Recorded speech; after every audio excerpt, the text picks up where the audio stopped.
Alright, you beastly bum grapes, and welcome to another edition of Coit On. Today, I'm going to be interviewed by... Me, a plastic bag. Hiya, guys. And the topic is litter, rubbish, trash, crap. Coit On!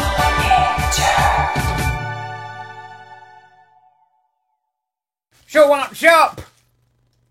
Well, I'm feeling like probably a lot of you are, and that's pissed off. I know that was French. You probably won't need subtitles for it, though. Yes, I'm annoyed, vastly annoyed, wildly annoyed. Every time I go outside, I see litter, I see rubbish, I see trash. It's everywhere. Plastic bottles, cardboard, you name it, cigarette packs, cigarette butts. It's just everywhere, and it's really getting to me. And what's really frustrating is that nobody seems to care. My girlfriend and I go walking with our dog a couple of times every day. And literally, on every single walk that we go out with him, be it down alleyways, around the block, along shop fronts, there's rubbish everywhere. People acknowledge it, people see it, and yet do nothing about it.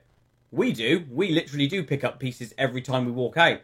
But they don't. It's so frustrating. It's so disappointing. Bad things happen, and will continue to happen, unless good people speak up and or do something. So here's my plan. Go on then, love. What's your plan? I've put together a 5-pronged attack plan. Oh yes, attack plan on how we can deal with this ever-increasing issue. And my first point is education. So from minute 1 of school, infant school, through juniors, all the way through to senior school, we will state to all students that every week there will be a minimum of 2 hours of litter picking. Supervised, of course. I mean, well, let's just take infant school as an example. You could have a class of, say, 20 kids and 3 or 4 supervising adults, taking them out somewhere that's already wreckage has been fairly safe but dirty, and we clean it up. We show them how to clean up, we tell them why we're cleaning up, and we show them images or videos of animals in distress, of really terribly dirty areas of our planet that we've caused. So we need to ingrain some measure of civic duty from day one. What this also does, by introducing it to the kids and reinforcing it by doing it every single week, is that they will then eventually take those behaviours home to their parents. So if they notice their parents doing something out of the ordinary or out of their habitual behaviour, they will prompt them. Which brings me on to my second point, which is national service. To continue the civic duty thread from the education point I mentioned a moment ago, we reintroduce national service, so be that from ages 16 to 18, 18 to 20 or whatever. Every single person in our country, obviously there are going to be some exemptions for like disabled people, etc. Every single person apart from those go through an army style of national service. And they do that to reinforce civic behaviours, civic duty and discipline. That is what we're missing in this society at the moment, unfortunately. And you can see it with ASBOs and wild behaviour all over the place. And to be honest, it's not doing us any favours, is it? It's not doing us any favours with this nanny society of you can't do this, you can't do that, you can't tell off your kids. Yes, you can. And for point 3 of my attack plan, we're going to have a mass TV marketing campaign like we used to have in the 70s and 80s, the old Keep Britain Tidy campaigns. We don't see these anymore.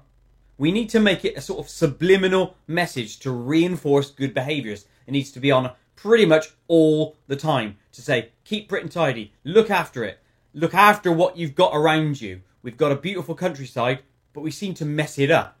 It's not good, is it? So that TV campaign would need to reinforce the point of every person, every day, pick up at least 1 piece of rubbish. That's all it will take. Point 4 is in relation to our jails and our criminal system. At the moment, we're a soft touch, like we seem to be on a lot of things. Criminals will have TVs in their cells, will have access to games rooms. They'll have 3 square meals a day, more than a lot of homeless, or poverty-stricken people in our society. But we give these people who act badly pretty much everything. So let's change that around. Let's say to these people, no, you're going to work, and you are going to work damn hard for your cell, your small cell, and your 3 square meals a day. We will do the same thing like we did with the education system, but instead of an hour to 2 hours every week, we will do it every day. So we will get our prisoners out, and they will clean stretches of motorways. They will clean stretches of A roads and B roads. We need to use their workforce to clean up our society. It's free. Which brings me to my last point, which is all about how we're actively going to target fly tippers, businesses, councils, and other individuals who contribute to the problem overall. We know we've got them, we know we can see them, and yet we do very little as a society to resolve the issues. So let's take fly tippers as an example. They're routinely found out dumping lots of rubbish everywhere. We need to identify these immediately and publicly shame them. We need to take their vehicles off them. We need to then impose a hefty fine. We'll then put them on billboards around the country saying, this is this person, this is what we've done to them, don't do it. They constantly ruin the countryside, so we shouldn't put up with it. We'll publicly shame businesses that knowingly contribute to the same issue. So you take fast food joints as an example. So every time I pass a KFC, a McDonald's or whatever, why is it that I see trash everywhere? Why don't we have some sort of radius system whereby we say, right, from this particular restaurant, within 200 metres, this restaurant is responsible for litter picking that entire area. These businesses will also be responsible to fully advertising that all customers must use appropriate bins and that you must keep Britain tidy. It should be part of the advertising that they put on TV. All businesses in the UK would also have to sign up to some sort of morality charter where they all state within 5 years they will be as recyclable a business as possible, as committed to the earth as possible. So where possible, all plastics must be phased out and cardboards and other, assorted materials are brought in. Hey, Kite! What's your favourite meat? Not sure this is quite, to do with litter and rubbish, but my favourite meat would have to be bacon. Everything about it is super, super awesome. It smells lush, it looks lush, it tastes lush. End of. What can local government do, Kite? Local government can do a hell of a lot more, and here's just a few things that they can do. For a start, they can install more bins. There's an alleyway down by me where I live that's got parcels of land on either side. It's wasteland, essentially. Now, every 10 centimetres, and I'm not joking, literally every 10 centimetres, there's a thrown away bottle, glass bottle, plastic bottle, piece of trash, whatever. And it's about 1 metre to 2 metres deep, going 100 metres long, on either side. What can councils do to rectify this issue? Just put a bin at either end. And whilst that will not prevent, every swat throwing rubbish either side of the fence, it does mean it gives you an indication of what you could do instead. So instead of throwing it, I might walk 10 paces and put it in. It may prevent a lot of it. So that's the first thing they can do. Install more bins. And instead of charging people for collections, so collections of big items, sofas, mattresses, etc., that's free from now on. We'll have free collection of that stuff to take to tips. This will save 2 things. One, it'll probably stop fly tipping. The reason people do fly tipping is because if you do have these large bulky items, you can only dispose of them in one area, and that's the tip. And you get charged for van loads at these tips. So why do you think people are dumping it? It's because they want to save 5, 10, 15 quid. So you need to free that money.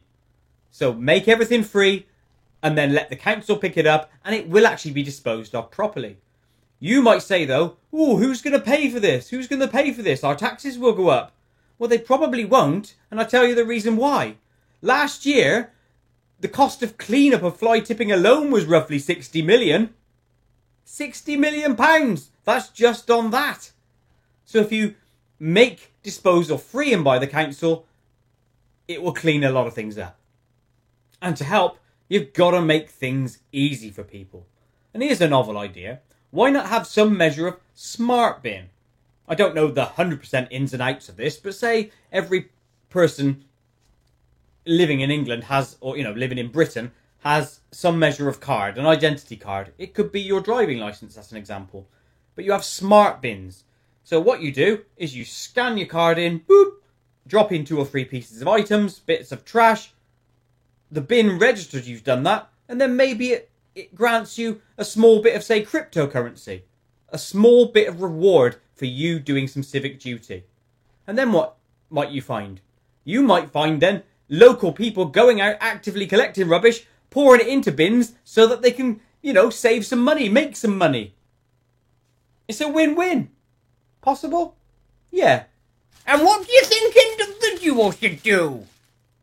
Great question. So what can you do? There's a number of things you can do. First and foremost, you can follow the old edict. 1 piece of trash per day. You pick it up. If everyone does 1 piece per day, our country will soon be clean. It really is that simple and that easy. You can also do this. If you see a big issue, point it out, raise it, do something. Email your council, email the businesses directly, email business park owners. I've done that recently. I know it's not necessarily straightforward and it can take a number of attempts to actually get through and get them to finally act, but it's possible. So do it. It only takes a couple of blips on your keyboard, and that's an official term, by the way. So yeah, do that. If you've got children, educate them. It's very, very important. They follow by your example. So if you're going out picking up 1 piece of litter per day, they're going to do it. They're going to then follow that on. So even if it's not in the schooling system, you've ingrained it in them. You can also repurpose everything. So upcycle. Use everything 2, 3, 4 times. For every plastic bag, you don't have to throw it away. For small ones, reuse them as plop bags. We do that for our dog. Reuse. You're not going to use me as a plot bag, are you? Probably not. You'll probably get away with it. I might want to see you back in another video in the future, so count your lucky stars on that one, I think. And that brings us to the end of this episode of Coit On. So tell me what you think. Write in the comments below if you agree with me, if you don't agree with me, if you've got any other ideas that we can take forward. What have you done in your area? What could others do?